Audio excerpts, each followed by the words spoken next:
Bonsoir, bienvenue à cette édition spéciale Equinoxe Soir consacrée au décryptage du discours à la jeunesse du chef de l'État pour la 55e édition de la fête de la jeunesse. Dans un discours d'une quinzaine de minutes, Paul Biya va ouvrir avec la dernière actualité, à savoir l'organisation du 6e championnat d'Afrique des Nations par le Cameroun. Belle fête sportive selon Paul Biya et première compétition sportive dans un monde qui lutte contre le Covid-19. Pour le chef de l'État, 2021 commence par une note positive pour la jeunesse camerounaise. Le président de la République espère que 2022, avec le rendez-vous Coupe d'Afrique des Nations, sera une autre occasion pour les jeunes Camerounais d'exprimer leur talent, leur enthousiasme. Alors que le Cameroun vient de se doter d'infrastructures sportives ultramodernes, le chef de l'État demande de les préserver, de même qu'il demande aux instances fêtières du football camerounais de se ressaisir et à ramener la sérénité dans leur organisation. Paul Biya demande à sa jeunesse de ne pas désespérer de son pays. La paix est indispensable pour le progrès, a rappelé le chef de l'État.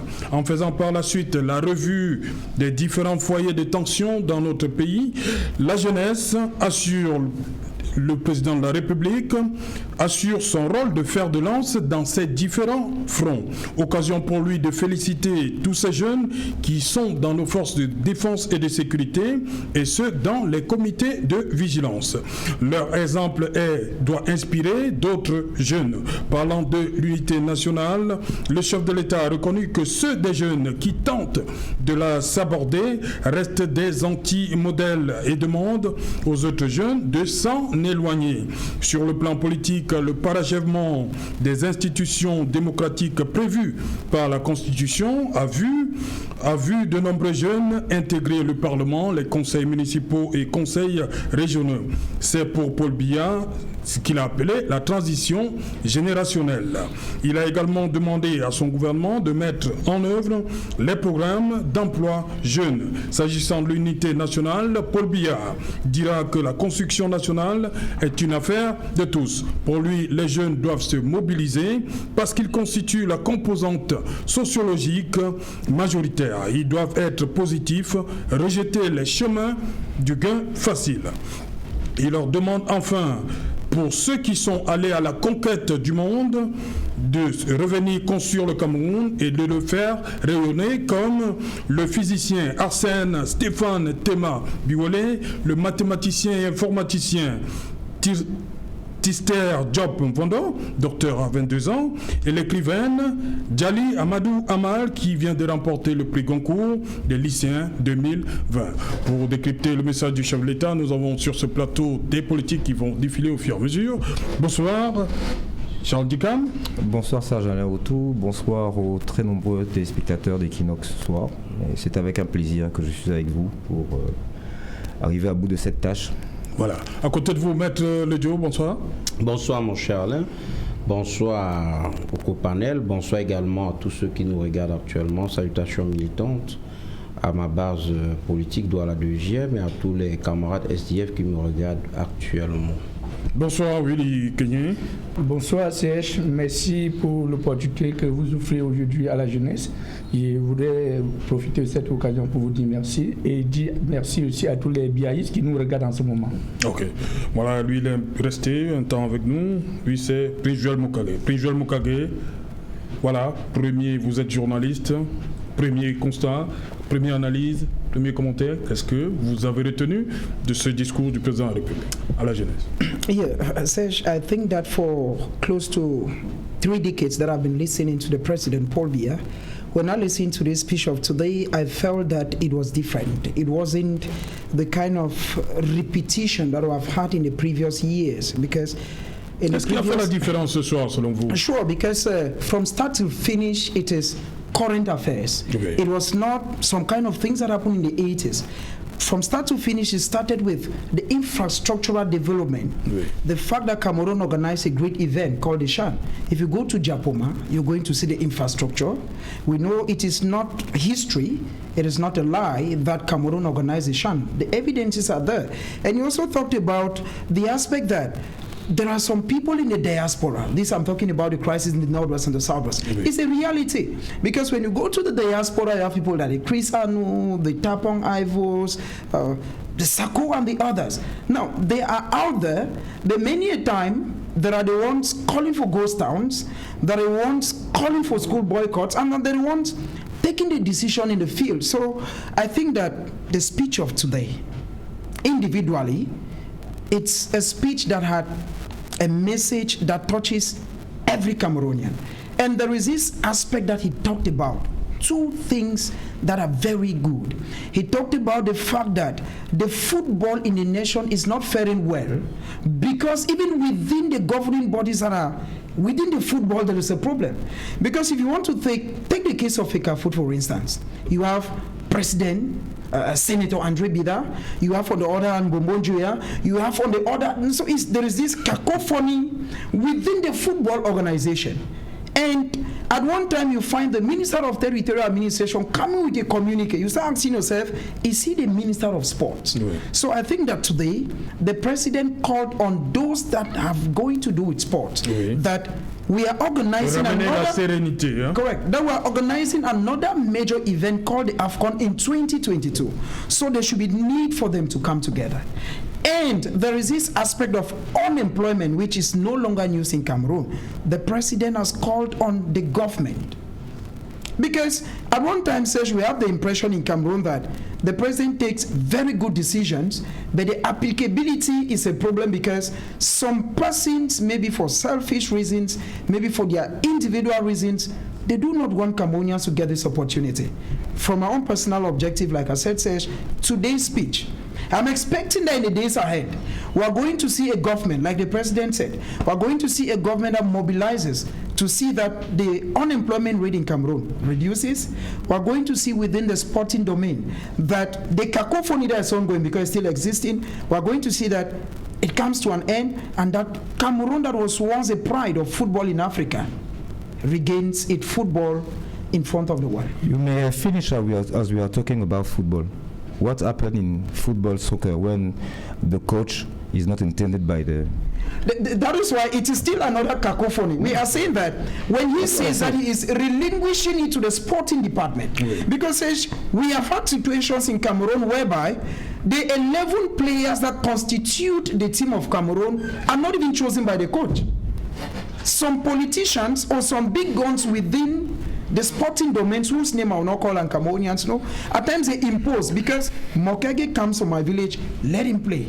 Because Serge comes from my village, let him do this. But the President has said today that I want the sporting department. He's acknowledging.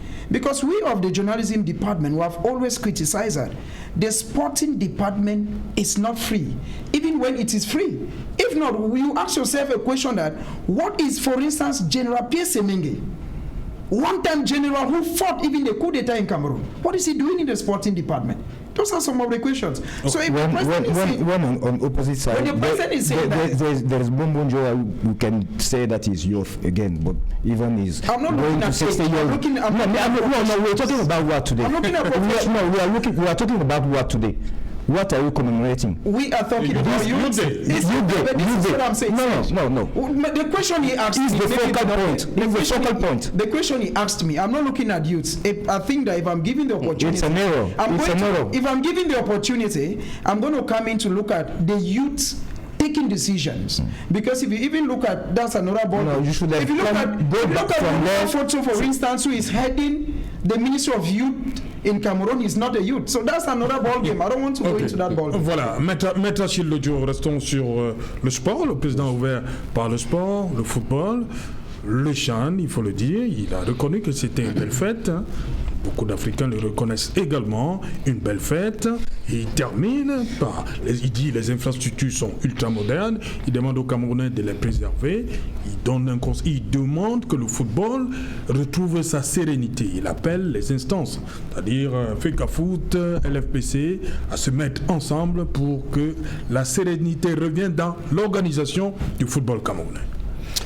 Mon cher Serge, s'il faut rester dans ce sillage que vous essayez bien de tracer, personnellement, je retiens que c'était l'occasion pour le président de la République, non pas de magnifier la jeunesse camerounaise, mais plutôt de faire une sorte de publicité des infrastructures sportives que l'on a sorties des terres depuis 39 ans. Alors, c'était l'occasion pour lui de dire, eh bien voilà, après 39 ans, nous avons pu sortir quelque chose de terre qu'on peut rivaliser avec des autres infrastructures sur le plan international, ce qui n'est pas une mauvaise chose. Mais je pense tout simplement que s'il faut rester dans la logique de l'analyse, je veux dire le volet sportif de son discours, je dirais d'abord que le CHAN a été une réussite en ce qui concerne l'organisation, malgré quelques couacs, mais cela ne devrait pas en réalité voiler les véritables problèmes de la jeunesse camerounaise. La jeunesse camerounaise n'est pas faite seulement de celle qui est sportive. Il y a la jeunesse éducative estudiantine, il y a la jeunesse de la diaspora, il y a cette jeunesse handicapée. Non, on va évoluer par palier. On est dans un pan, restons pas sur le pan sportif. Oui, le football. On va évoluer. Restons d'abord dans le domaine du sport. C'est pourquoi je dis, Serge, c'était l'occasion pour le président de la République de magnifier ses infrastructures sportives, malgré l'organisation de la CAN, je l'ai dit, je le répète, a été une réussite, il faut le reconnaître. Du CHAN. Je vais dire du CHAN, oui, du CHAN, du championnat d'Afrique des Nations. Cette organisation a été une réussite, il ne faut pas avoir la fine bouche, il faut le reconnaître. Malheureusement, il y a eu beaucoup de choses à refaire. Je pense que les membres du comité d'organisation de la CAN doivent en tirer beaucoup de leçons, car voyez-vous, on ne comprend pas comment est-ce que en 2 heures de temps, au moins 12 000 billets ont pu être vendus au Cameroun. C'est quelque chose qui montre que quel que soit le bon vouloir de certaines personnes à vouloir rehausser l'image du Cameroun, il y a toujours des brebis galeuses qui restent toujours dans leur logique de dribble et de mouvement un peu, je veux dire, des actes ignobles. On nous a annoncé de façon officielle que les billets devraient être vendus à partir de la veille, c'est-à-dire jeudi. Le Cameroun jouait, je crois, vendredi contre la République démocratique du Congo. Malheureusement, à partir de ce jeudi, mercredi à partir de 10h, il n'y en avait plus de billets. Alors, laissez-moi vous dire, Serge, que personnellement, je fais le tour des stations Total, sans publicité aucune. Je n'en ai vu. C'était la faute de la jeunesse ? Pas la jeunesse. Justement, je suis en train de démontrer que l'organisation était une réussite malgré ces couacs que l'on a pu déceler. Et j'interpelle par là ceux qui sont dans le comité d'organisation de la CAN d'en prendre vraiment de la graine à moudre pour que l'on n'arrive plus à des situations pareilles. C'est ce que je peux dire pour ce qui est du volet sportif. En ce qui se concerne le discours du président de la République, d'autres volets, il y a vraiment de la graine à moudre. Charles Dicam, mention spéciale à la jeunesse. Et comme dit Maître Lodjo, c'est les autres qui ont un peu terni ce rendez-vous. Parce que le président dit l'enthousiasme de la jeunesse et tout ça, et a félicité. Le CHAN avait lieu au Cameroun. Oui. Donc, comme nos compatriotes sont coutumiers du fait, ils ne pouvaient pas ne pas s'illustrer par ce à quoi ils s'illustrent au quotidien ici. Oui. Bon, maintenant. Est-ce que c'est les jeunes? C'est pas les jeunes quand même qui ont. Qui étaient les présidents des commissions Non, on leur promet pour 2035. Ils seront, à partir de 2035, ils seront présidents de commission. Pour l'instant, c'est encore les camarades du président qui sont présidents à gauche, à droite. Oui. Ce que je voulais dire, c'est vrai, ça a été une réussite. Je n'en suis pas étonné. Le Camerounais est quelqu'un d'accueillant. Le Camerounais aime la fête. Alors ne serait-ce que pour lui-même, il l'a fait toujours, il l'a fait déjà. Donc qui plus est quand on reçoit des étrangers. Je pense que ce volet-là, personne ne se faisait véritablement d'inquiétude. Si moi j'avais des inquiétudes, c'est au cas où la pandémie aurait pris un certain... Comment on aurait fait pour gérer dans les hôpitaux, comment on aurait fait partir quelqu'un de Yassa en plein embouteillage pour l'amener à Bonapriso, parce qu'il n'y a pas de route, etc., etc. Mais si c'est du point de vue stricto sensu sportif, à part la défaite, prévisible et annoncée, parce que tout le reste a été du bonus. Annoncé ? C'était annoncé notre défaite ? Bien sûr, pour moi elle l'était. Pourquoi vous pensez que c'est avec des marabouts qu'on gagne? Non, on gagne quand on gagne, la logique voudrait. C'est un championnat qui était adressé aux locaux, donc aux joueurs évoluant dans des championnats. Je sais qu'il y en aura encore qui vont dire qu'il y a tel pays aussi où il n'y a pas eu, mais bien entendu, comme d'habitude, les exemples viennent toujours les pires pour conforter la bêtise qu'on a faite soi-même, mais jamais les meilleurs. Non, la logique aurait voulu que ces gamins aient joué pendant toute une saison et qu'à l'issue de cette saison-là, on ait sélectionné les meilleurs d'entre eux dans la forme optimale qui leur permette d'aller jusque là où ils ont été. Oui, je suis d'accord avec le président de la République, il y a un potentiel. C'est ce potentiel-là, mais personnel, intuitif personnel de chacun de ces joueurs qui nous a amenés là. C'est pas le Cameroun. C'est pas l'État camerounais ni la fédération qui a amené ces gamins-là. C'est des gamins qui ont faim, qui ont soif, qui savent que pendant ce temps-là, ils étaient sous le feu des projecteurs et que si 2 ou 3 d'entre eux sont partis sous d'autres horizons bientôt, ce sera grâce à ce CHAN. Donc ils avaient tout intérêt pour eux-mêmes déjà à se battre. Ils l'ont fait de la meilleure des façons, mais malheureusement c'était un projet mort-né parce qu'il eût été terriblement injuste que des gens qui ont travaillé, qui ont fait les choses comme il faut, n'arrivent pas au bout et que ce soit des gens qui ont bricolé, qui ont fait appel à des marabouts à 5h du matin qui s'en sortent. Non, ça par contre c'est toute une autre leçon que ces organisateurs doivent tenir, à savoir que c'est le travail qui paye. Voilà. Charles Dicam, lorsque le président demande aux instances fêtières du football camerounais de se ressaisir afin que la sérénité revienne dans l'organisation. Je suis inquiet parce que d'habitude le chef de l'État instruit. Là j'ai trouvé qu'il demandait, je ne sais pas s'il s'est rendu compte que quand il instruit, ça ne donne rien. Peut-être qu'il faut qu'il demande pour que ça se fasse.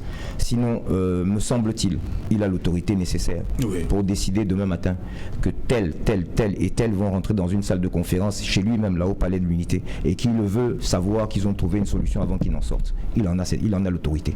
C'est-à-dire il a l'autorité. Le général Semengue et le sénateur mais bien sûr, c'est lui qui a envoyé un vétéran avec des juniors. Il va aller avec eux. Il est acteur. Hein.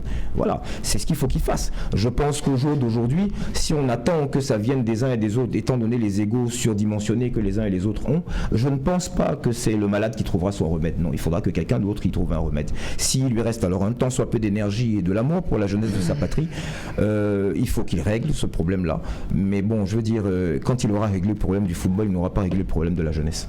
Je pense qu'on y reviendra plus tard. On va y revenir. Voilà, on va terminer avec Willy Kenyé. Pour vous, je sais que vous êtes, lorsque le président dit le Cameroun s'est doté d'infrastructures modernes, vous applaudissez dès demain. Serge, il faut, en tant que Camerounais, applaudir. Si on n'applaudit pas, ça veut dire que nous ne sommes pas Camerounais. Ils sont peu, il dit en Afrique, qui ont ces genres de stades. Le président a fini par un conseil, il demande qu'il faut les entretenir, il faut les préserver. C'est ça. Et il connaît nos mentalités.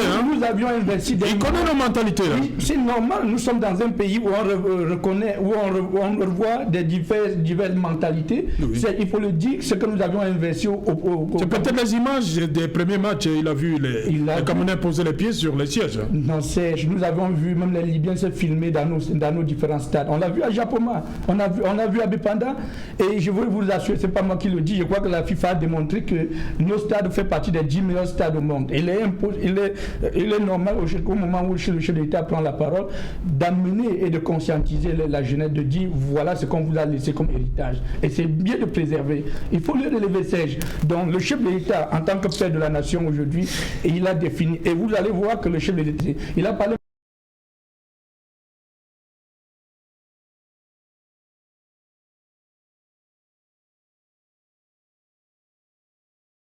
sur le plan sécuritaire. Si nous avons réussi sur le plan sécuritaire, c'est parce que les jeunes se sont investis, parce que les jeunes ont contribué, que ce soit sur je veux dire à l'extrême nord. Vous avez vu que la diminution ou bien le potentiel, ce que nous avions eu au niveau de la réduction de la flamme qui venait du côté du Boko Haram a été au moins à 80% réussi parce que la jeunesse a contribué.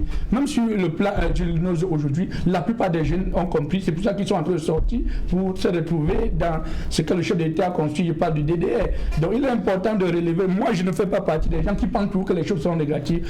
On a réussi ce qu'on dans un contexte particulier, dans un contexte très différent. Et je veux dire, la première expérience se fait au Cameroun. Vous avez vu, nous avons joué le chant au moment où les pays européens jouaient sans supporters. Mais nous avons réussi. Il faut féliciter le Cameroun et féliciter ceux qui diront, je dis le chef de l'État. J'ai envie de vous poser la question, Oui. pourquoi annuler donc le 11 février le défilé? Serge, il faut le dire, chaque mouvement a une particularité. Oui. Vous comprenez un peu? Il ne faut pas confondre le mouvement sportif et le défilé. Nous avions les enfants de 0 à 20 ans qui vont se retrouver au défilé avec certains adultes, les responsables qui vont venir de part et d'autre. Nous n'avons pas une sécurité, nous n'avons pas une garantie. Les cours n'ont pas repris? Non, ça a repris quand même, mais il faut savoir que tout est contrôlé, tout est cadré, Serge, il faut le dire. Mais nous avons le défilé où on va retrouver les enfants n'importe où et n'importe comment. Ça veut dire que la sécurité des enfants en dépend. Donc il est important. C'est un problème de sécurité. Vous pouvez contrôler ceux qui étaient au stade là? On pouvait contrôler. Il faut le dire qu'il y avait les cas, monsieur, tout était. Si vous étiez à Japoma, si vous étiez à Bepanda, vous devez voir ce qui s'est passé. Et c'est le lieu. Vous n'avez pas vu les supporters coller les uns aux autres? Non, pas à l'intérieur du stade, Serge. Comment ça? À l'intérieur du stade. ne venez pas dire des choses. Les images au Cameroun. Non, les Camerounais nous regardent. Les Camerounais nous regardent. La distanciation à Japoma. Non, je dis pas en criant que vous avez raison. C'est pas en criant que vous avez raison. Apparemment, c'est un biais. C'est pas en criant que vous ne pouvez pas démontrer. C'était relayé par la CRTV. Charles, permettez. Vous allez de vous exprimer. Oui, allez-y. La force de l'argumentaire ne dépend pas des décibels. Calmez-vous et parlez. Je pense que... Oui, allez, permettez à Willy. Willy. Démontrez comment est-ce que au niveau des stades, c'était moins dangereux. Il est important. Vous m'aviez demandé une chose par rapport au Chan. Et je voudrais vous dire, en termes de la situation dont nous vivons actuellement au Cameroun, ou bien dans le monde entier, je vous dis... Est-ce que la distanciation sociale était respectée dans les été respecté. Mais au moins à 70%, Serge. Il faut le dire. Il y a 70%. Ça a été respecté. Au stade de Japoma, nous avons vu personne n'entrait. Il sort d'où avec ces statistiques d'ailleurs? Attendez. Ne dites pas ce que vous... Personne n'entrait au stade Japoma ou à Bepanda sans cache-nez. C'est le lieu de féliciter les forces de maintien de l'ordre qui ont fait un énorme sacrifice. Ensuite, il faut le dire. Si vous ne les reconnaissez pas, les projecteurs qui étaient de part de dos pour sécuriser... On est d'accord. Au-delà de ça, il faut voir que les chaises dont nous avions à l'intérieur du stade, même s'il y a eu des mal intentionnés, mais à l'intérieur du stade, il y avait quand même la distanciation. Donc moi, je voudrais tout simplement accepter au moins pour une fois que nous avons les infrastructures de haut de gamme au niveau... Non, j'avais vu le match Cameroun SDC. Non, j'avais vu les choses de Cameroun SDC. Non, j'ai regardé des informations. C'est la désinformation, monsieur. Ils partant au départ et ils disaient aux Camerounais que nous ne devions pas réussir la CAN. Mais aujourd'hui, nous avons gagné un pari. C'est que le monde entier applaudit et nous sommes convaincus que le Cameroun peut recevoir. Non, vous l'avez dit. Aujourd'hui, vous aviez honte. Je crois que vous deviez changer de parole. Vous deviez changer de parole. Les paroles aujourd'hui, vous deviez remercier ce chef de l'État que nous avons, qui est sage. Oui, monsieur. Vous dépensez mon argent? Non, c'est pas ton argent, c'est l'argent que nous sommes fiers d'avoir un stade comme Japoma. Nous sommes fiers d'avoir un stade comme Bepanda. Nous sommes une fierté. C'est l'héritage que Paul Biya offre aux Camerounais. C'est l'héritage que Paul Biya offre aux Camerounais. Il offre. Les Camerounais. Vous l'avez dit au départ que Paul Biya n'a rien fait pour le Cameroun, c'est ce que vous avez dit. Mais aujourd'hui, c'est là la volonté de donner. La volonté. Vous l'avez au départ dit Paul Biya n'a jamais donné le stade. Vous êtes anglophone, parlez en anglais parce que là vous voulez transformer. Vous voulez transformer. Je comprends bien l'anglais. Vous ne pouvez pas m'imposer. Si vous n'utilisez pas le français, il n'a rien donné. Le don, vous savez ce que c'est que monsieur, vous saviez, c'est vous qui avez dit on ne devait pas réussir avec le Charles. Paul Biya a réussi. Ça a été exceptionnel. Qu'est-ce qu'il a donné? Il a construit le stade Japoma. C'est pour vous. C'est l'argent des Camerounais dirigé par Paul Biya. C'est Paul Biya qui dirige quand vous êtes élu. Il n'a rien donné. Oui. Et c'est ça un don. Et c'est ça un don.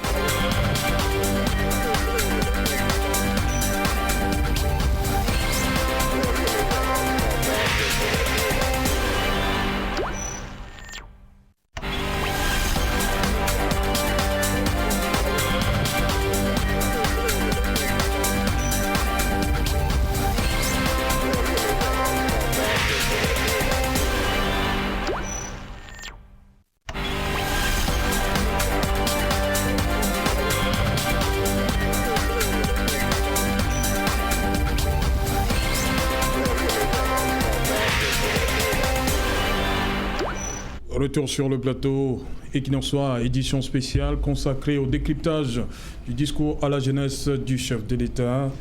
Je vous pose tout de suite la question, Maître Ledjo. Le président de la République a une fois de plus, je vais dire, mention spéciale aux jeunes qui sont dans nos forces de défense et de sécurité pour leur bravoure par rapport aux différents fronts qu'il a cités. Il y a le nord-ouest et le sud-ouest, il y a l'extrême nord avec Boko Haram et il y a aussi à l'est où ça commence à... les jeunes qui sont dans les forces de défense et il a aussi... mention spéciale pour ces jeunes-là qui sont dans les comités de vigilance, surtout dans la partie septentrionale du Cameroun.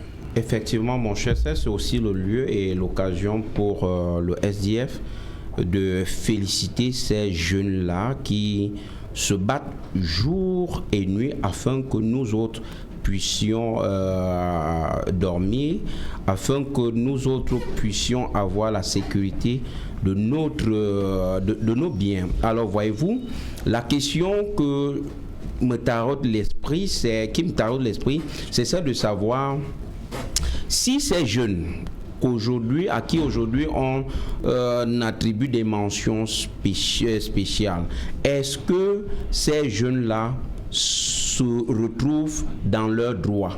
Est-ce que ce qui leur est promis leur arrive comme cela devrait l'être? Parce que nous avons suivi des bruits, des réclamations des primes de ces jeunes-là, ces primes qui sont, nous a-t-on dit, de sources dignes de foi, confisquées par la hiérarchie. Alors, il ne faut pas tout simplement venir peindre un tableau de fleurs, de vernis. Il faut toucher le problème à fond. C'est bien de féliciter ces jeunes, mais nous, en tant que politiques de l'opposition, nous avons l'obligation de creuser, de faire en sorte que ces jeunes qui sont dans ces différents fronts puissent être rétribués à leur juste valeur. Car, voyez-vous, si vous faites une statistique de l'effectif de notre armée, toutes les sections confondues, oui, vous allez vous rendre compte que la jeunesse y est pleinement représentée. C'est même cette jeunesse qui est beaucoup plus au front. Je vous parle parce que j'ai un neveu qui est dans l'armée et est toujours au front. Un maréchal de logis qui est toujours au front. Alors, c'est pour vous dire que quoi? Ça, ce sont ceux qui sont souvent inexpérimentés en ce qui concerne les attaques et autres de ces ennemis. Mais ce sont ceux-là qui sont placés en première ligne. Et malheureusement, ne sont pas toujours rétribués à leur juste valeur. C'est ça qu'il faut regarder. Je pense que monsieur le chef de l'État devrait dans son, ils ont toujours dit les hautes instructions, ils devraient instruire à ce qu'ils n'entendent plus, que l'on n'entende plus ces revendications des jeunes en ce qui concerne les primes. Et là, je pense que le jeune se sentira véritablement, le jeune de l'armée se sentira véritablement honoré. Voilà, Charles Dicam. Sur la jeunesse, oui, la jeunesse dans les forces de défense et de sécurité. Je crois la troisième fois dans le discours, le président, il félicite toujours ces jeunes-là des forces de défense et de sécurité. Oui, à ceux-là, il a procuré de l'emploi, même si c'est un emploi dangereux. Donc il peut effectivement les citer, ceux-là, parce que ce sont quasiment les seuls emplois que les jeunes ont eu et que nous voyons. Même si pour la plupart, pour beaucoup trop nombreux encore, ils vont combattre pour ne pas en revenir. Oui, ils sont à féliciter, et surtout ceux qui se retrouvent en train de combattre leurs propres compatriotes. Je pense que ça ne doit pas être évident de savoir qu'en face de soi, on a quelqu'un qui probablement est le cousin d'un ami, mais qui s'est malheureusement pour lui trouvé de l'autre côté de la barrière.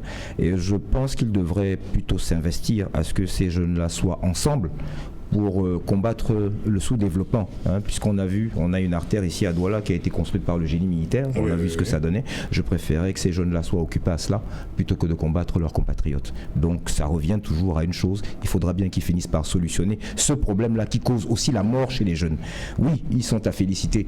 Oui, ils sont à féliciter, mais quand on a dit cela, il ne faut pas non plus oublier que tout récemment encore, il y a moins de 15 jours, ces jeunes-là qu'on a appelés à quitter le mauvais côté pour choisir le bon côté, se sont aussi retrouvés dans la rue. Ça veut dire aussi que là encore, les gens qu'il a nommés sous haute instruction et par décret. Même de management, hein? De vol.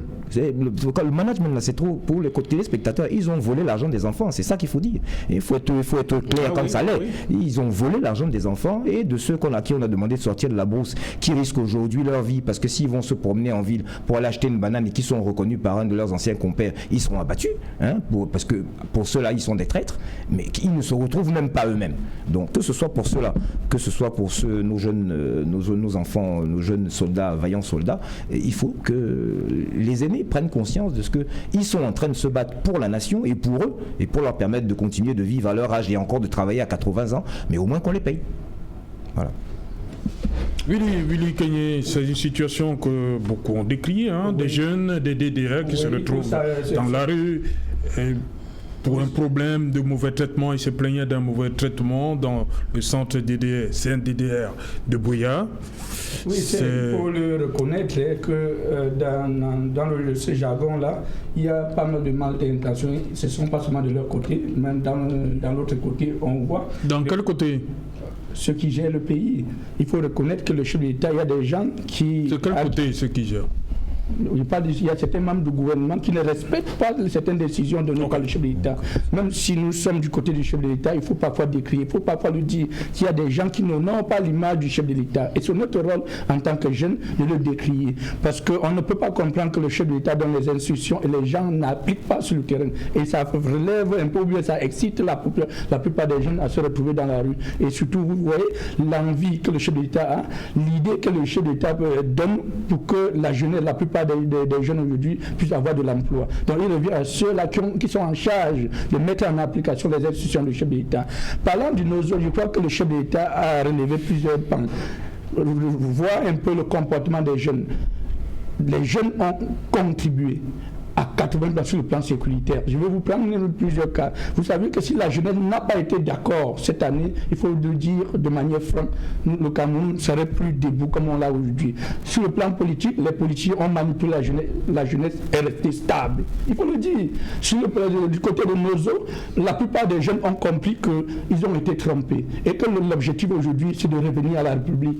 Nous avons vu à l'extrême nord aujourd'hui du ICEJ, la plupart des jeunes qui se sont donnés du côté du Boko Haram, de bien d'autres, ont compris que la réalité voudrait qu'ils retrouvent la République. Et c'est important de le répéter. Et nous avions un autre pan, la jeunesse du réseau social, dont le chef de l'État parlait des démons politiques, ceux qui veulent défendre l'indéfendable. Il est important aujourd'hui, que quel qu'en soit, on le sait, que même le chef de l'État n'est pas parfait, mais à un certain moment donné, il faut savoir, quand on voit en France, même quand la France se retrouve dans des conditions, ou bien dans des positions, tout le monde se plie à la République.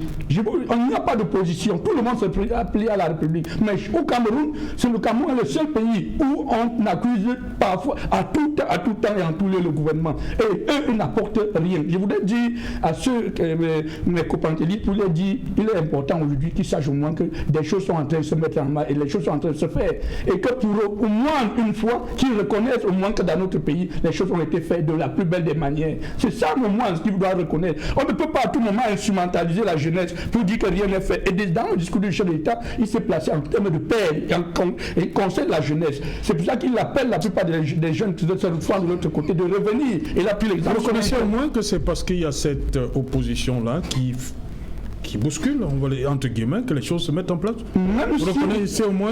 Je ne nie pas le rapport. Okay. Je ne nie pas le rapport. Mais nous voulons des politiciens qui construisent, qui donnent quelque chose d'important. Pas des politiciens qui siègent, qui disent des choses dans la journée et dans la nuit, on les retrouve dans les bureaux en train de faire le tatouage. Je dis des politiciens qui peuvent les patriotes.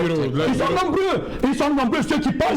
Ils se retrouvent avec vous le soir? Je vous dis, ils sont nombreux. Ils se retrouvent avec vous le soir? Ils sont pas encore sur le plateau. Non, Serge, ils sont pas encore sur le plateau. Parce qu'en réalité, si vous voulez être des patriotes, si vous voulez être des hommes politiques vrais, sauvez encore votre image parce que la jeunesse vous regarde. Et je veux vous dire, la jeunesse qui vous regarde aujourd'hui, quel est votre jauge du patriotisme? Non, je veux vous dire, la jeunesse qui vous regarde aujourd'hui, quel est votre jauge du patriotisme? Ce que vous donnez comme leçon aujourd'hui nous laisse croire que vous n'apportez rien de concret. Et par contre, la jeunesse est en train de grandir. Ils sont en train d'apprendre. Ils vont vous défier, ils vont vous mettre à côté. Parce que la politique va intéresser la jeunesse et ils vont faire mieux que vous. Parce que quand vous ne reconnaissez pas moins qu'au jour d'aujourd'hui, même si hier on n'a pas fait et que les choses sont en train de se mettre en place, vraiment donner de la valeur à ce que nous avons. 39 ans après, même si c'est 39 ans, je crois qu'il est important de le reconnaître. Parce que même sur votre plan politique, si vous aviez, dans le SDF, vous aviez des conseillers, vous aviez des maires, vous aviez eu un maire à Douala 3e. Il a fait plus de 5 ans là-bas, il n'a rien fait. Voilà, quelqu'un qui est venu en moins de 3 mois, il l'a fait. Je peux vous dire tout simplement qu'aujourd'hui... Tu fais dans le vrai marabout. Non, c'est une vérité. Respectez au moins ce qui est en train de faire pour le moment. Et je crois que c'est important de le relever. Alors, quand vous voulez parler, je vais laisser le temps de parler. Mais vous m'interpellez. Merci. Si vous m'interpellez, je dois vous répondre. Merci, Maître Achille Lodjo. Voilà, Prince Joël Mokage, l'armée, une fois de plus dans le discours du président. Mention spéciale, vous comprenez cette volonté du président Biya tout le temps à féliciter ces jeunes-là dans l'armée. Tous ces derniers discours, I think félicite l'armée. Sure, I want to pick up from where my big brother Charles Dikam, he said, there is something he said. It is true that the army is doing a marvelous job, but we should be able to solve the problems that send most of these youth to the streets. I want to give you a very simple example. For those of us who've gone to the northwest, to the southwest, and who have seen the difficulties those young guys who are called uniform officers go through, even when you're not in uniform is a problem. So I think that they're sacrificing too much, because the big people, like I used to say here, at the level of Bamenda, the big people stay at upstation. At the level of Boya, they stay at the governor's office. They take the decisions, and it is the young Cameroonians like Prince who go to the field to sacrifice their lives. It is true they're doing a wonderful and a marvelous job, but the issue is, before now they weren't killing. Says if at all the government will bring you the figures of soldiers who die every day in the field, there are too many. But we want to feel that what caused Cameroonians, civilians, to carry arms against the state, and that is creating the problems, because the head of state felicitated, or rather congratulated, the army in the east region, in the far north region, that in the southwest, and in the northwest. Oui. It means that there is a problem in these areas. The problem that a uniform officer is going through in Douala is not the same case in Kambe, for instance. It's not the same case, say, in Manfi, so it's a different ballgame. I will propose that instead of congratulating the army every day, let us solve the problem so that those who carried up arms can drop them. And the army, because the role of the army is to protect the security of the country. But now, what is happening in Cameroon, the army is rather fighting its own instead of protecting strangers from coming into the country. So it would be better that the powers that be should see to either the crisis that has been rocking Cameroon. I'm talking about the Northwest, or rather the Anglophone crisis for 4 years today, that the crisis comes to an end. Voilà, on va faire un dernier tour de table parce que les autres vont vous remplacer sur ce siège. Le président de la République a cité un modèle 3 jeunes. Le physicien Arsène Stéphane Tema Biolé, le mathématicien et informaticien Tister Job Vendor, docteur à 22 ans, et l'écrivain Djali Amadou Amal. Qu'est-ce que ça vous inspire comme commentaire, cher monsieur? Ça n'arrive pas tout le temps, le président. Je vous lis le discours, le passage du discours de l'année dernière, lorsqu'il évoquait, il parlait de l'enseignant qui avait été assassiné au collège en Colbison à Yaoundé. Je ne peux ne pas évoquer, avant de conclure, un événement récent qui bouleverse nos consciences, le meurtre à Yaoundé d'un jeune professeur de mathématiques par un de ses élèves. Le jeune professeur, c'était Djomi Tchakounté. Effectivement. Le président ne l'a pas cité nommément. Ici, pour une fois, le président... Il cite des réussites qui... Oui, des réussites, voilà. Je pense déjà pour la plupart n'ont pas réussi ici. Oui. Hein, c'est déjà la preuve que c'est pas le système scolaire. Mais le président, il leur demande, à la diaspora. Il leur dit pour ceux qui sont allés à la conquête du monde, il leur demande de revenir au Cameroun. Oui, voilà. C'est un message à l'endroit de la diaspora. Oui, c'est un message à l'endroit de la diaspora. Le seul problème, c'est que j'ai vu qu'il y a encore dans une partie de son discours son chiffre fétiche, 500 000 emplois. Oui. J'ai eu la curiosité d'aller voir la même année, en 2019, la République fédérale d'Allemagne, qui est le pays phare de l'Union européenne, arrivait à peine à faire la moitié. Alors je sais que les Camerounais sont très forts, mais je ne sais pas d'où viennent ces 500 000 emplois. Maintenant, je voulais dire aussi à nos téléspectateurs que peut-être que nous avons mal compris. Oui. Le chef de l'État a dit l'année dernière que 500 000 nouveaux emplois se sont créés. Oui, en 2019. Parce que entre se sont créés, ont été créés, ça veut dire que vous vous êtes débrouillés, je me suis débrouillé. Donc dans tout ce qu'on s'est débrouillé là, que ce soit les Ben Skinner, les repentis ambazoniens. La question qui a été posée. Vous êtes le modérateur. C'est ce que vous avez fait. Et vous avez la prétention de m'apprendre à parler français? Non, rassurez-vous tout le monde. Rassurez-vous tout le monde vous comprend. Je vous en prie. C'est vous qui ne comprenez pas parce que vous n'êtes peut-être pas à la hauteur. Mais si, mais c'est dans le cas de m'écouter. Souffrez de m'écouter. En cas de la question qui a été posée. Il répond comme il veut. Vous n'allez pas l'amener à poser, à dire ce qu'il veut. Il va répondre à la question. Il n'est pas à votre école, monsieur. Allez-y, Charles, je vous en prie. C'est ça le problème, c'est que moi je ne suis pas les dogmes. Alors, j'étais en train de dire qu'à propos de ces 500 000 là, vraisemblablement qu'il y a dedans, dans les emplois qui se sont créés, pas qui ont été créés, les repentis ambazoniens, les nouvelles buvettes de toutes les rues de la joie que nous connaissons dans nos villes, parce qu'il y en a partout maintenant des rues de la joie, les Ben Skinner, ça doit être ça, les 500 000 emplois. Mais sinon, ceux-là qui sont à l'étranger, qui arrivent tant bien que mal à se soigner, à manger, à envoyer de l'argent à leurs parents ici, je ne pense pas qu'ils viendront se joindre à ces 500 000 emplois que nous avons créés nous-mêmes. Okay. Voilà. C'est peut-être ça que j'aurais retenu. Oui, Maître Achille Ledio, sur ces modèles-là, cités aujourd'hui en exemple par le président de la République, on a pu citer les sportifs, parce que l'année dernière, le président a cité, il a cité le deuxième titre des U17, champion d'Afrique des Nations, notre équipe de football des moins de 17 ans en avril 2019, champion d'Afrique, notre équipe nationale de volley en juillet 2019, et la consécration de notre équipe nationale féminine. Non, c'était pas opportun, puisque la dernière équipe qui a joué à rater la semaine dernière. Donc aujourd'hui c'est l'intellect. Le président fait dans ce que nous appelons de la récupération politique, tout simplement. Pourquoi il cite des Camerounais en modèle. Il cite des Camerounais en modèle alors que ce ne sont pas des produits de son système à lui. Il faut qu'on se comprenne. J'aurais voulu qu'il me dise qu'effectivement, voilà les actions que mon gouvernement a mis sur pied et qui a produit telle autre personne. D'un. De deux, maintenant, le président de la République dit il n'en même pas moins Camerounais. Oui, mais ce sont les gens, c'est ça, c'est la jeunesse de la diaspora, je le disais en propos. Qui par ailleurs était souvent décrit. Justement, aller conquérir le monde et revenir Amadou Jamal, c'est un produit du Cameroun, non?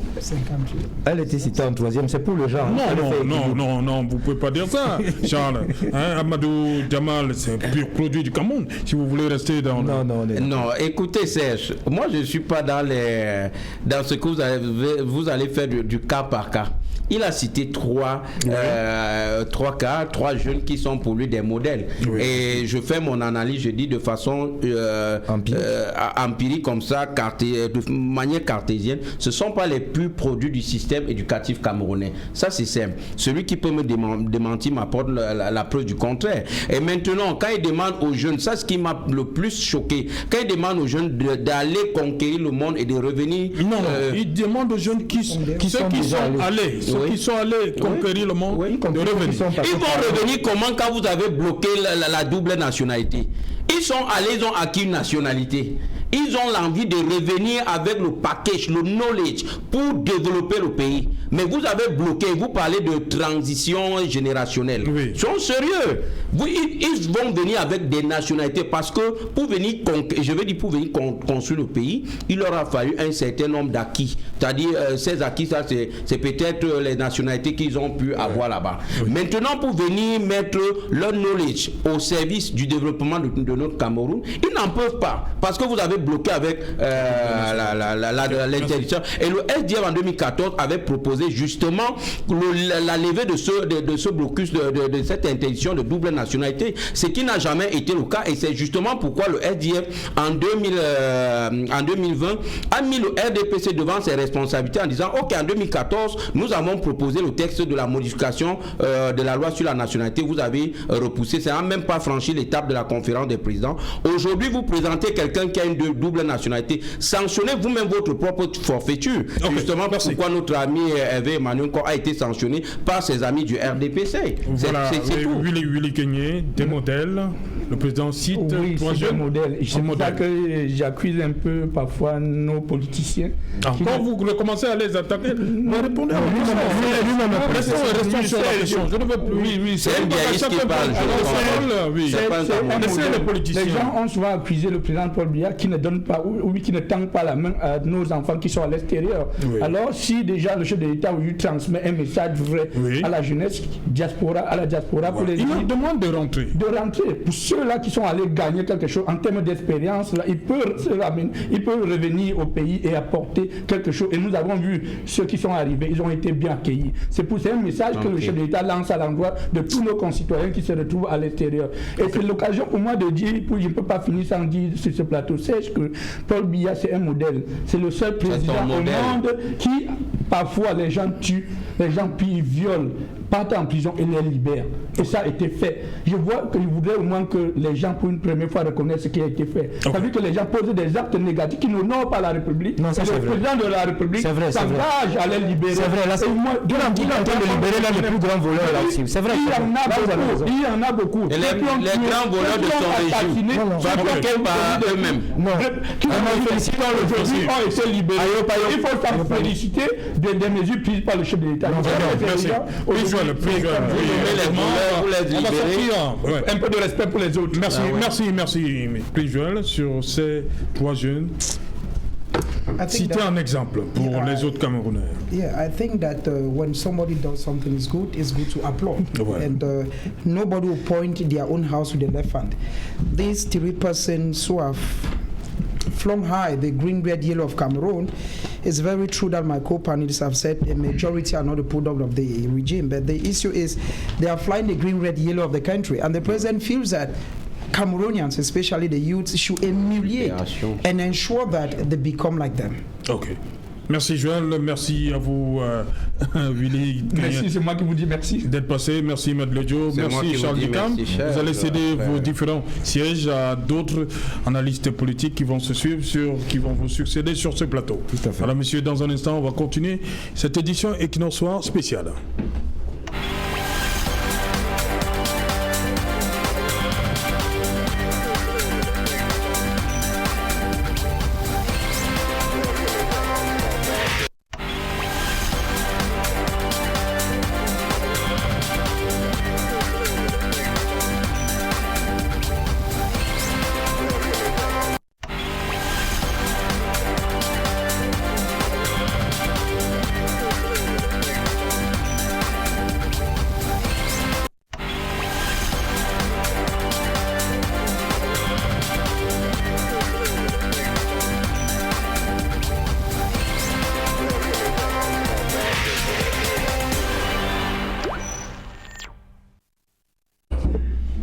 Voilà, retour sur le plateau et qui n'en soit spécial décryptage discours à la jeunesse du chef de l'État. Bonsoir, ils nous ont rejoints. Bonsoir Serge Gauthier Onanina. Bonsoir à vous, Serge Alain. Bonsoir à vos millions de téléspectateurs. Bonsoir au peuple camerounais. Je m'excuse et je salue d'ailleurs les jeunes de mon quartier avec lesquels j'étais en train de regarder ce discours, ce qui ne m'a pas permis de me mettre dans les commodités d'usage relatives au plateau. Merci. Éric Pépin Bikaï, bonsoir. Bonsoir Serge, bonsoir à l'ensemble de mes co-panélistes, bonsoir à nos milliers de téléspectateurs. Ambe Valentin, you are welcome. Good evening Serge, good evening my co-panelists, good evening Cameroonians and welcome to Equinox Soir. Voilà, il est encore là, Martin Zan, bonsoir. Oui, bonsoir Serge Alain, et bonsoir à toutes les populations de Nguantet par Nkolmetet. Ok. Ambe Valentin, beginning with you. What new on this message? Yes, the head of state outlined a lot of things, and I think we have to look into those things. One of the things he said that those who have gone out of the country, the diaspora, should come back to the country and invest the knowledge that they have gotten from the other country. My challenge is that there are certain policies in this country that do not permit people to come back here and invest. For instance, the VAT, which is the TVA in Nigeria, is 5%. In Cameroon, it's 19.25%. Mais est-ce que vous attendez à ce que le président mette tout ça dans son discours? The truth is, that is how we have been living. Wait, that's how we have been living. Because there are some certain things that make environment conducive and attractive for to come back.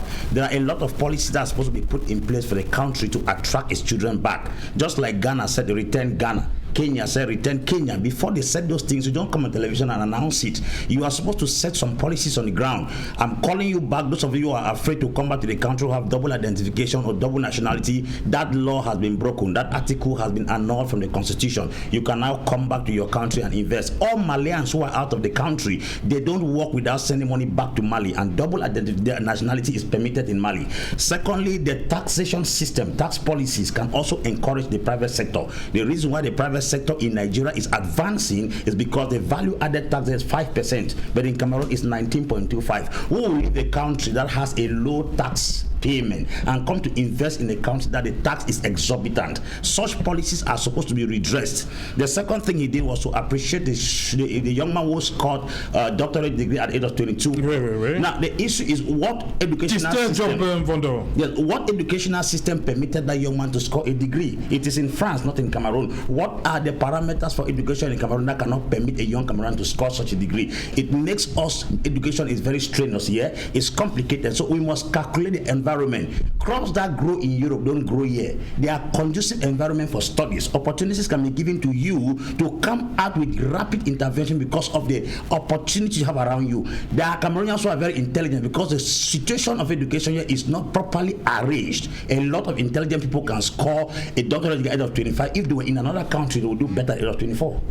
Okay. That's one of the other things. He's appreciated the military people when are fighting in the field. That is applauded because any military man is a Cameroonian. Yeah. We don't bother whether you are a Cameroonian or from what source. As long as you are defending the green yellow flag, it is patriotism. And the interests of the Cameroonians are protected by the military. I will not say because I'm an Anglophone, the military is not doing well. They are doing well at the east, they are doing well at the north, they are doing well at the northwest and the southwest. So the military must be applauded because why? These young men are sacrificing their life. My challenge is not just appreciating the military, but giving peace the opportunity that it deserves. Okay. The head of state said there are people who have joined the demons to take away the peace of the society, and you and I know that peace is a prerequisite for development. Even if we preach development from now till tomorrow, if the root cause of peace is not treated, we are going to be dancing by. I want people to come to a place where we are going to be solving the problem that is dealing with the roots, not with the branches. If we are appreciating the military is at war. Let us deal with what is causing the military to shoot guns, because most of those young men were not shooting guns before some years now.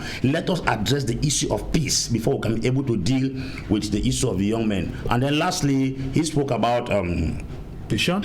Yes, the World Cup, the infrastructural development, which I applaud. The World Cup. The Chan, African Championship, yes. Which I applaud. I appreciate the head of state's venture. As a young man who has grown in this country, one of the most outstanding, gigantic infrastructures I've seen in this country in the period of Cameroon is within the period of these stadiums, the different stadia, that the head of state has constructed in different parts of the country. And I think the organization for the Chan was far more better than even the Female Nations Cup that was organized in Cameroon. And they should be applauded for that. I think when we are bargaining or giving political analysis, we should not be stereotyped or lopsided. We must give a balance where they did well and where they feel we have to point the finger. Ok.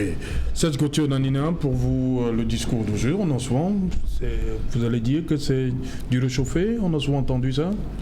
Ben, moi j'ai envie de vous dire que c'est un citoyen camerounais à la fois déçu, oui, mais pas surpris.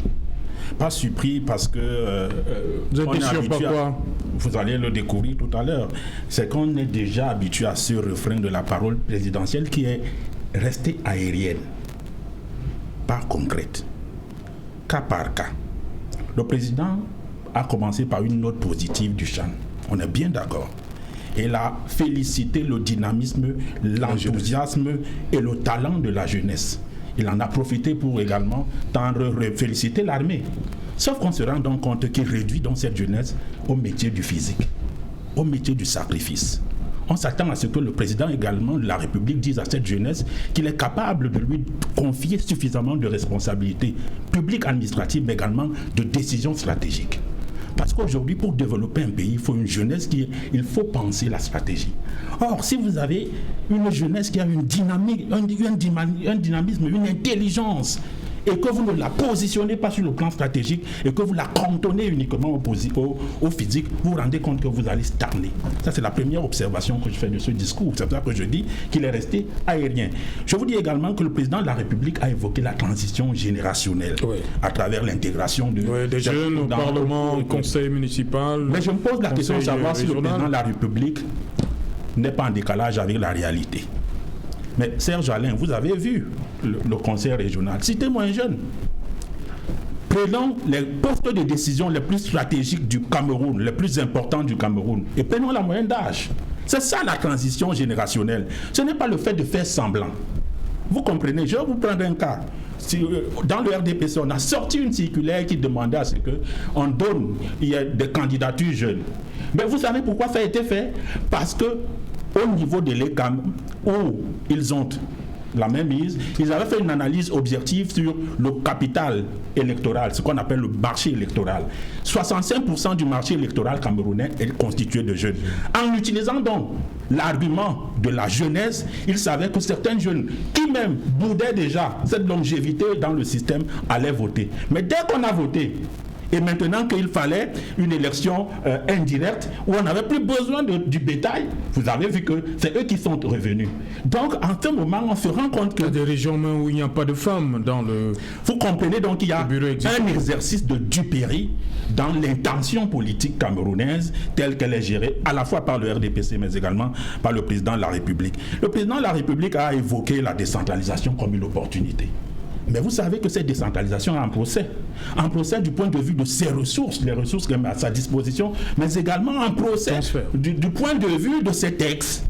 Donc on ne peut pas, et on se serait donc attendu qu'en même temps qu'il félicite le président de la décentralisation comme une opportunité, disent qu'on va pousser le bouchon plus loin pour pouvoir la rendre effective, répondre à l'appel, au cri du peuple, des hommes politiques et des acteurs qui disent qu'ils ne peuvent pas, ils n'ont pas les coups de frange pour pouvoir aujourd'hui satisfaire la jeunesse. Il a parlé du plan triennal jeune, 15%, 15 milliards, pour 102 milliards annoncés sur 3 ans. 1 an, 15 milliards. On se serait attendu. La réalité aurait voulu que ce soit 25 milliards, 25 millions. Pour que ça fasse 25%. Or, nous sommes à 15 milliards. Nous n'avons même pas atteint 20%. Et nous sommes à la première année. Vous imaginez qu'on risque, ce n'est même pas 35%. 35% pour quelques 35 milliards. Nous ne sommes même pas à la moitié de 35 milliards, Serge Alain. On n'est pas prêt de sortir. Et quand il parle même de ces jeunes qui ont été financés dans le cadre de ces 15 milliards, je me pose encore la question si le président est témoin de la réalité. Parce que moi, je vais vous dire, ce sont des fonctionnaires qui ont retenu la majorité de ces milliards dans le budget de fonctionnement.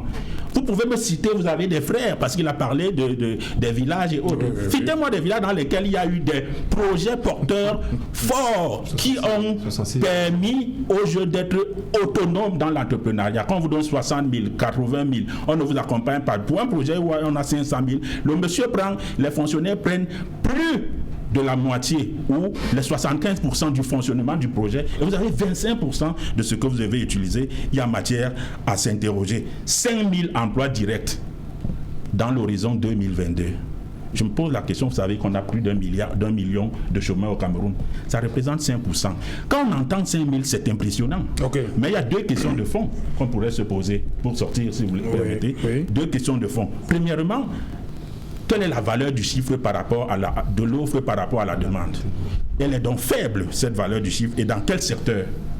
J'espère que ce n'est pas dans la fonction publique, parce que si c'est dans la fonction publique, l'économie d'un pays, en termes d'emploi, de 5 000 emplois, ne peut pas fonctionner. Il faut travailler avec les fonctionnaires. C'est pour ça que le président de la République, quand il parlait de l'emploi jeune, l'emploi direct dans 5 ans, il n'a pas, dans l'horizon 2022, il n'a pas clairement spécifié en disant peut-être on va soutenir le secteur privé pour qu'il fasse, parce que c'est le secteur privé qui développe une économie. On pourra revenir sur d'autres aspects si vous voulez bien. Voilà, Éric Pépin-Bikaï, pour vous, le discours d'aujourd'hui, en quoi il est différent de ce que le président a souvent prononcé à la veille de la fête de la jeunesse? Non, en fait,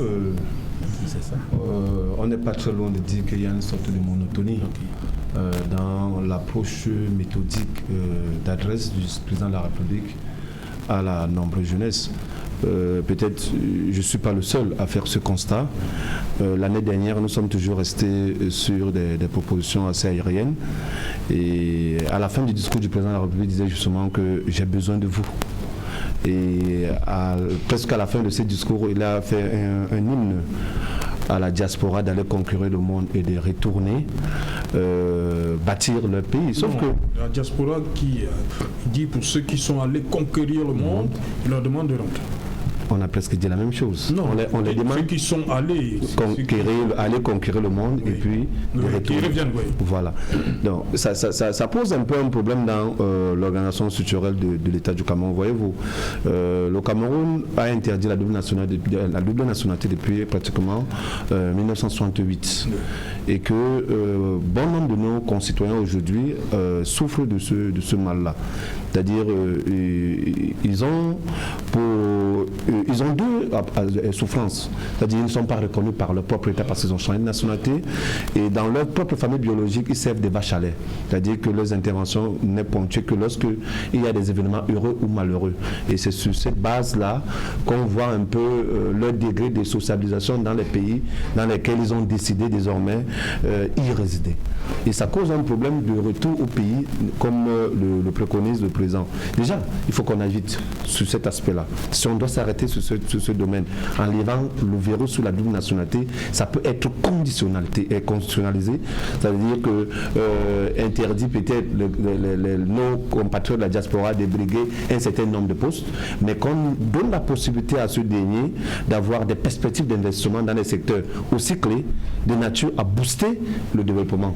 Le secteur le plus névralgique nous permet forcément de créer des emplois et de booster le développement, c'est le secteur agro-industriel, le secteur agricole.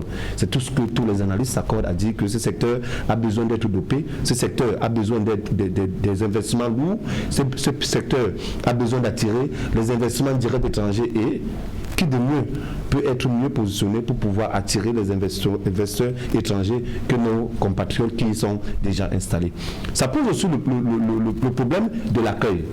Seront-ils accueillis dans quel système? Parce qu'ailleurs, notamment au Mali ou au Sénégal, on a observé des stratégies mises en œuvre pour pouvoir accueillir les ressortissants de ces pays-là. On les a pratiquement consacré des territoires où on les a permis de venir soit construire les petites cases, soit orienter le développement dans cet espace-là, sous la coordination, bien évidemment, de l'État. Mais dans notre contexte à nous, on le remarque pour un peu le décrier, il y a une sorte de jalousie qui est installée au sein même de nos représentations diplomatiques en Europe. J'ai vécu du moins de loin cette semaine, une tante éloignée qui a perdu sa nationalité parce qu'elle a pris la nationalité américaine et qui est en deuil.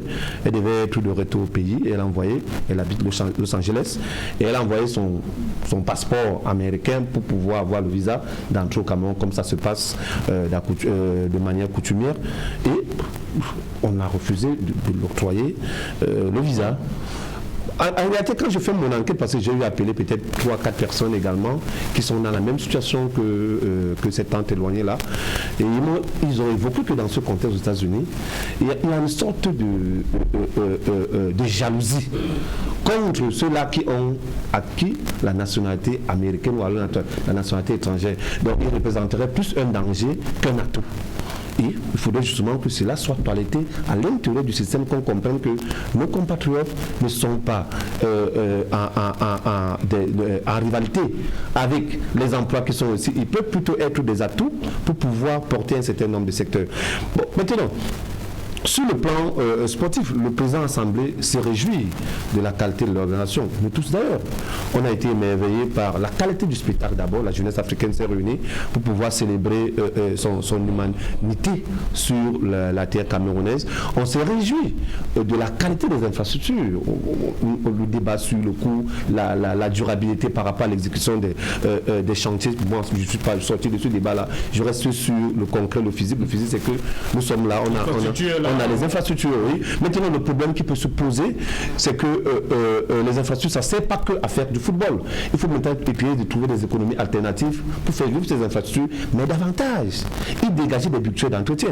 Si le stade, par exemple, de Japoma a coûté 176 milliards, par exemple, il faudrait qu'on comprenne de manière simple qu'il nous faut 1 milliard par an pour pouvoir l'entretenir. Dans le cas contraire, on va entrer dans le sempiternel problème de la maintenance des infrastructures. Donc ça doit être quelque chose de calé.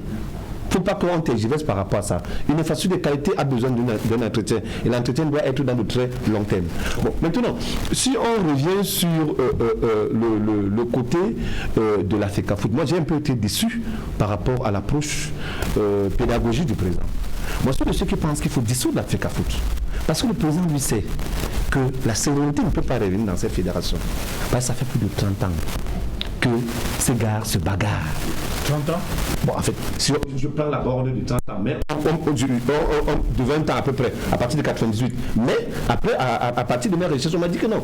Les guerres à la FECAFOOT, ça date de longtemps. Ça n'a pas commencé avec Vincent, on n'en avait que l'histoire de la billetterie de 1998.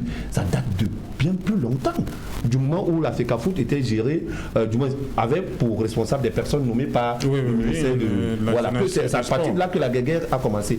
Donc, pour essayer de sauver cette instance fêtière, comme le président l'a appelé tout à l'heure, il est important de dissoudre cette fédération et d'opter pour les nouveaux dirigeants. Pourquoi les mêmes personnes doivent toujours revenir sur les mêmes querelles? Et à côté de ça, sans le savoir, on a créé une énième faculté de droit à partir de la FECAFOOT. Une fédération de football, ça sert à jouer au ballon. Une fédération de football, ça ne sert pas à faire du juridisme. Et là, on a comme l'impression que c'est toute la fine crème du droit camerounais qui bagarre à l'intérieur de cette fédération. C'est une curiosité. Et puis, le mouvement sportif camerounais ne peut pas être calqué sur le seul modèle du football. Et les autres sports, qu'est-ce qu'on a fait?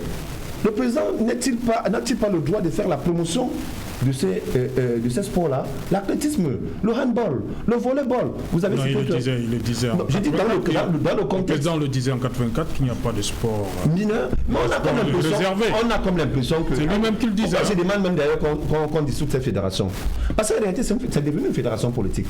On y fait de la politique et il y a un clientélisme et un tribalisme qui s'installe à l'intérieur. Okay. Donc pour sauver cette fédération, ayons le courage de la dissoudre et de faire appel à d'autres Camerounais, des non-aimés, qui peuvent penser à faire en sorte qu'il y ait du jeu.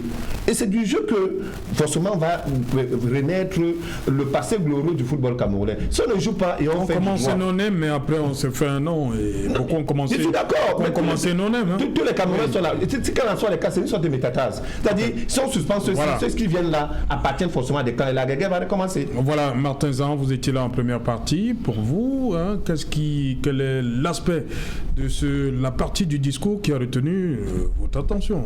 Oui, à partir du discours qui a retenu mon attention, je parlerai du plan spécial jeune.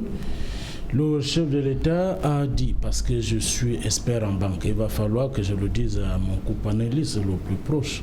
Je sais comment on finance les projets. Donc, le chef de l'État a parlé de 5500 projets pour une valeur de 15 milliards de francs CFA, des installations de 16 000 jeunes dans 66 villages. Vous voyez? Il dit que ça a permis ainsi l'installation d'un peu plus de 16 000 jeunes dans 66 villages pionniers. Effectivement. La deuxième génération. Effectivement. Vous croyez que on fait juste un dossier et on se met à donner de l'argent aux gens comme ça, on ne fait pas une étude? Il y a une étude préalable. On juge on juge la qualité du projet. On juge, n'est-ce pas, si vous avez des garanties possibles. On ne pensez pas que vous allez venir, l'État est une vache à lait où vous venez, vous prenez de l'argent et vous disparaissez. C'est pas comme ça, monsieur. Monsieur Nanina, voilà, du Mbam. Et vous devez comprendre. Pourquoi le Mbam? Du Purs, c'est mieux. Voilà. Vous devez comprendre une chose. Du Purs. Voilà, du Purs. Pas du vous devez comprendre une chose, c'est qu'il y a des études préalables. On ne donne pas. L'État n'est pas une vache à lait qui distribue de l'argent. Et si on a eu 16 000 dossiers financés, voilà, sachez, vous devez comprendre que le travail avance et c'est bon. Voilà. Le chef de l'État, contrairement à 5 000, vous avez parlé de 5 000 emplois en 2021, le chef de l'État a parlé de 500 000. C'est 500 000. Sauf si vous ne savez pas lire. Vous savez aussi, sauf si vous ne savez pas compter, c'est 500 000 emplois. C'est pas 5 000. 500 000. Donc, voilà. Donc vous devez comprendre, il y a des choses que vous venez raconter. Moi, je prends le peuple camerounais en témoin. C'est le peuple camerounais que je prends en témoin. Tout le monde a suivi le discours du chef de l'État. Lorsque M. Onanina vient plutôt raconter des histoires à dormir debout. Vous devez donc comprendre, M. Onanina. M. Onanina, le chef de l'État a toujours demandé à la jeunesse, il dit oser, il faut oser. Voilà des jeunes qu'il a cités en exemple. Des jeunes qui ont osé. Vous êtes un pur produit du Cameroun, non? Vous avez fait vos études où, M. Onanina? Vous répondez aux journalistes. Vous voulez que vous répondiez. Vous avez fait vos études où? Vous avez fait vos études au Cameroun. Vous êtes un produit de Paul Biya. Vous ne savez pas ça? Je ne suis pas un produit de Paul Biya. Je suis un produit de mon intelligence. Vous êtes le produit Ce n'est pas Paul Biya, le système éducatif. Ce n'est pas Paul Biya, le système éducatif. Si aujourd'hui, c'est pas lui qui a créé l'école. Vous dites des imbéciles. Je vous le dis avec sévérité, rigueur et netteté. Ce n'est pas Paul Biya qui a créé l'école. Ce n'est pas lui qui a créé la théorie de l'école. Donc arrêtez ces absurdités que vous dites. Laissez-moi parler. Même le président de votre parti. Lui qui a créé la science. Le président de votre parti. Nous faisons la communication. C'est le système Paul Biya qui a fait la communication. Vous parlez des 3 cités en modèle. Voilà. Vous parlez des 3 cités en modèle. Donc sur les 3 cités en modèle, on se rend compte que si tous n'ont pas été formés par le Cameroun, mais tous ont pris le départ au Cameroun.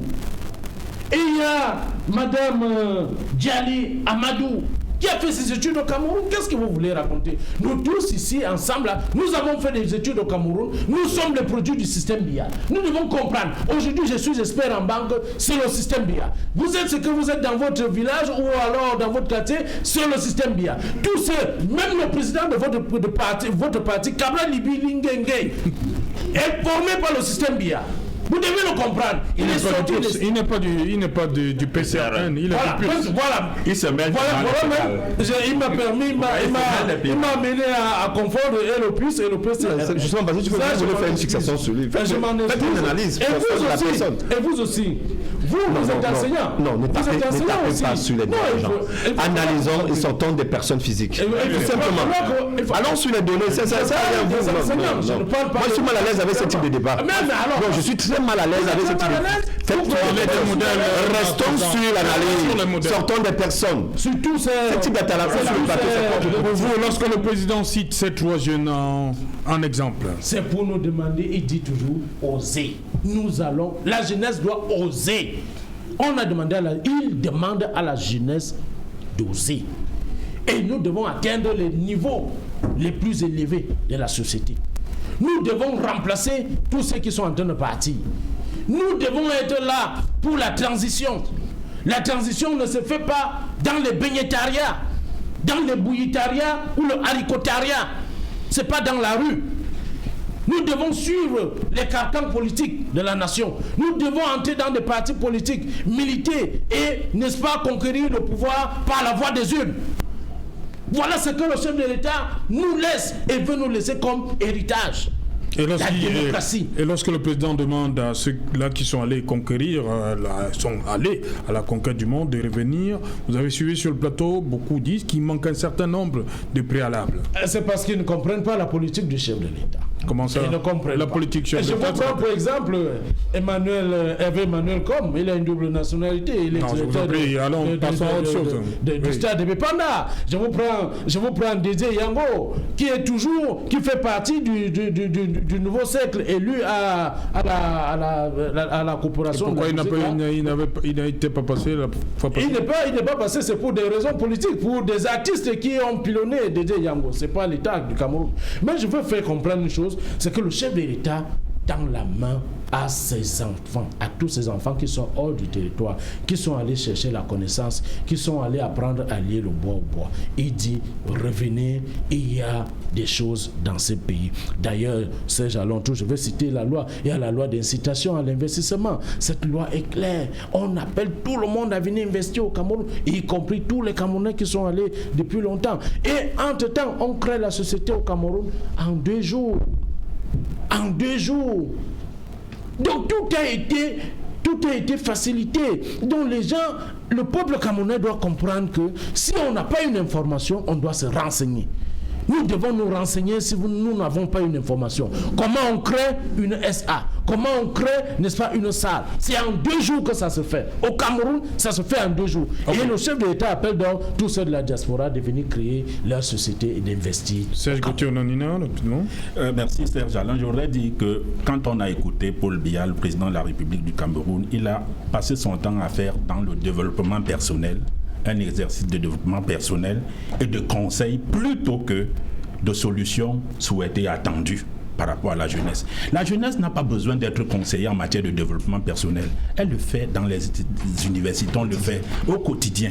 Elle a besoin de solutions concrètes. Comment je fais pour avoir mon travail? Je le trouve où? Où sont les moyens pour que j'ai le travail? Il parle d'oser. Moi j'ai envie d'oser. Je veux avoir un 4x4 là.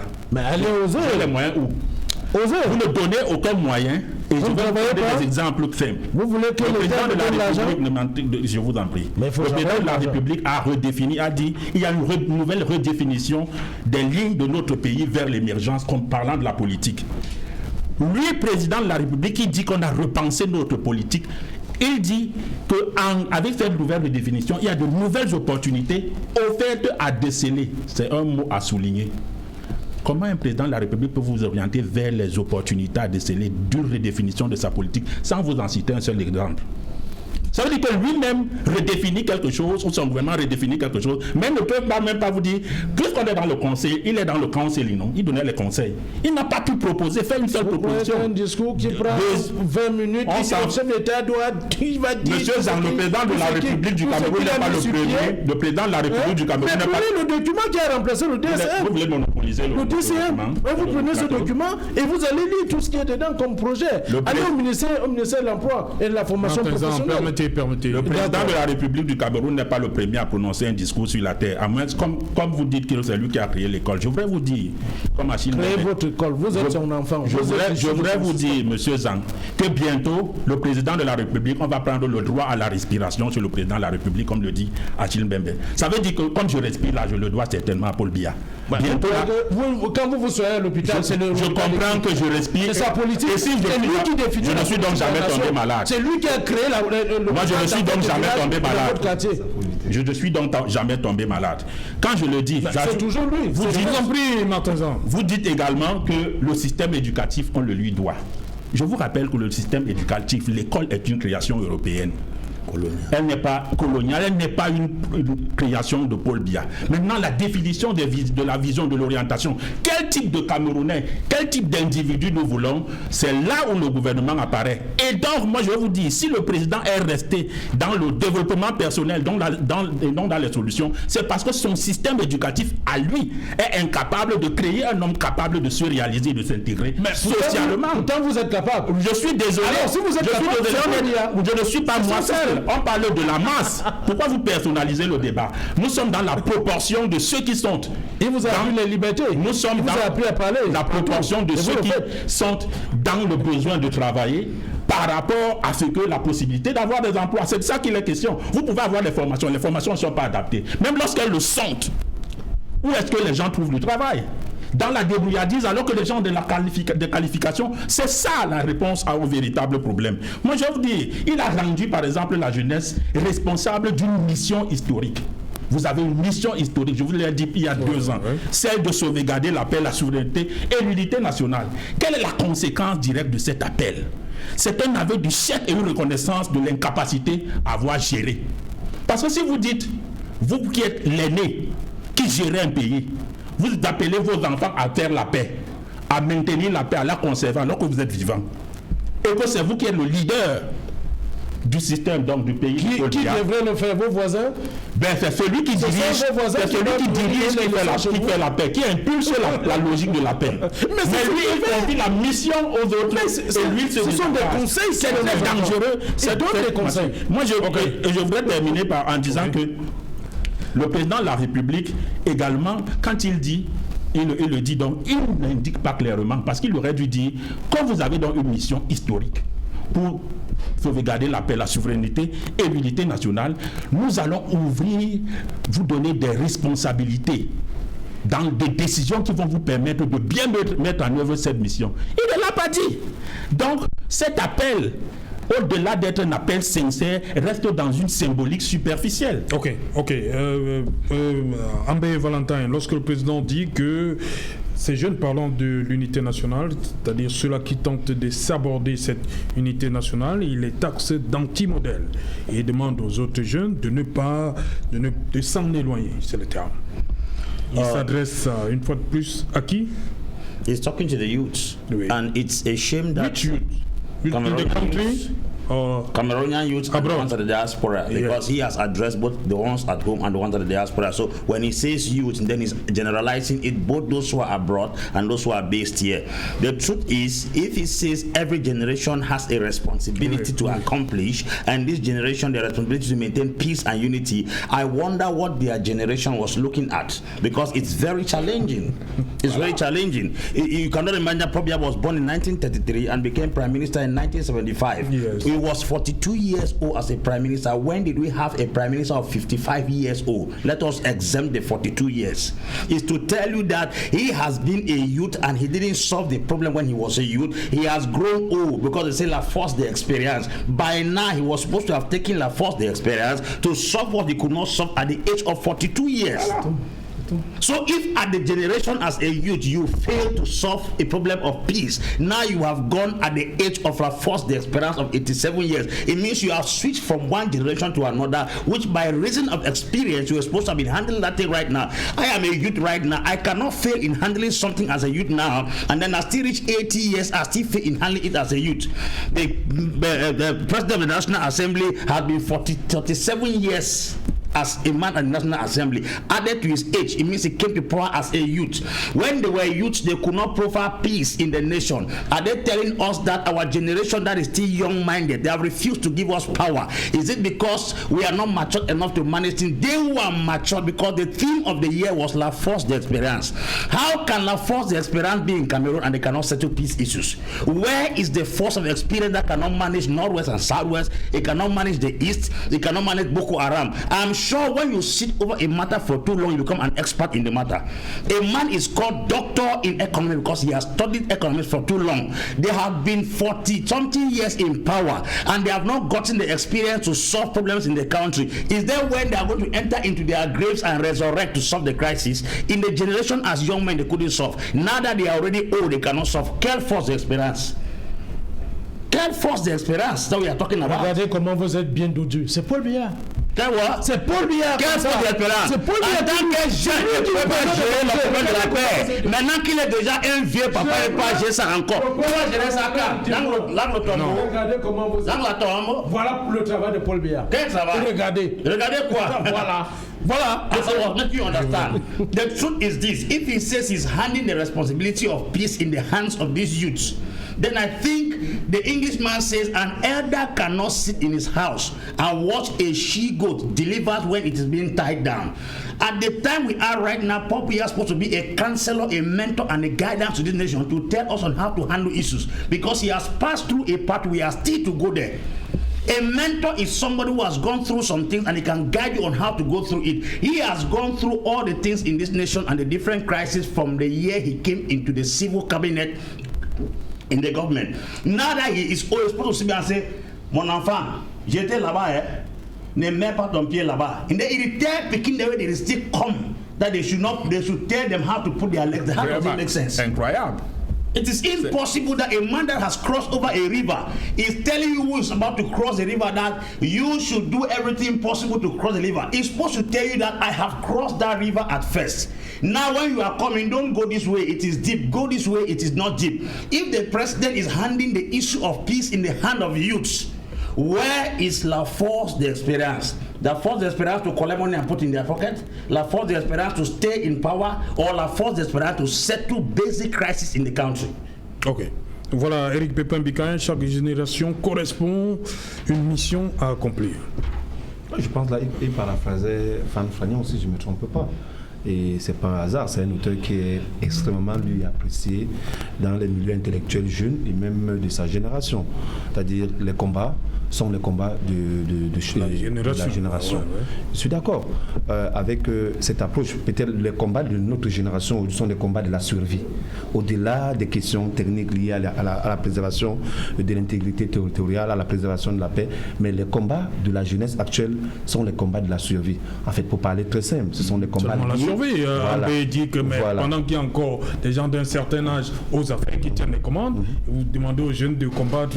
Justement, c'est ce que j'en ai dit, que les combats de la jeunesse actuelle sont loin d'être les combats générationnels, parce que tout à l'heure le président a parlé de la transition générationnelle. Moi je pense même que il devrait plutôt parler, puisque le débat est là, de la transition politique, avec comme acteur principal de cette transition politique pour la construire la jeunesse.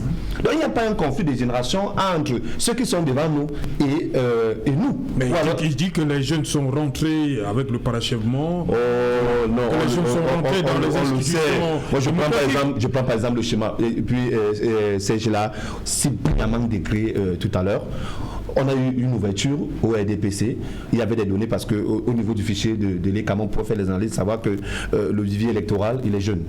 L'autre côté, c'est qu'il y avait des partis politiques concurrents où la plupart de ces partis avaient investi des jeunes. Donc en réalité, la réponse simple des stratèges du RDPC était de pouvoir aligner des jeunes sur la liste de RDPC pour qu'il y ait une rivalité. Une fois que cette stratégie a porté ses fruits, on a mis les jeunes à leur place. C'est pas moi qui le dis. Les jeunes ont retrouvé leurs amours naturels, c'est-à-dire le dernier bang. C'est aussi simple que ça. C'est-à-dire qu'en fait, il y a une polémique, je n'aime pas cette expression. Ceux qui sont toujours derrière à vouloir lever le doigt quand on a pris toutes les décisions.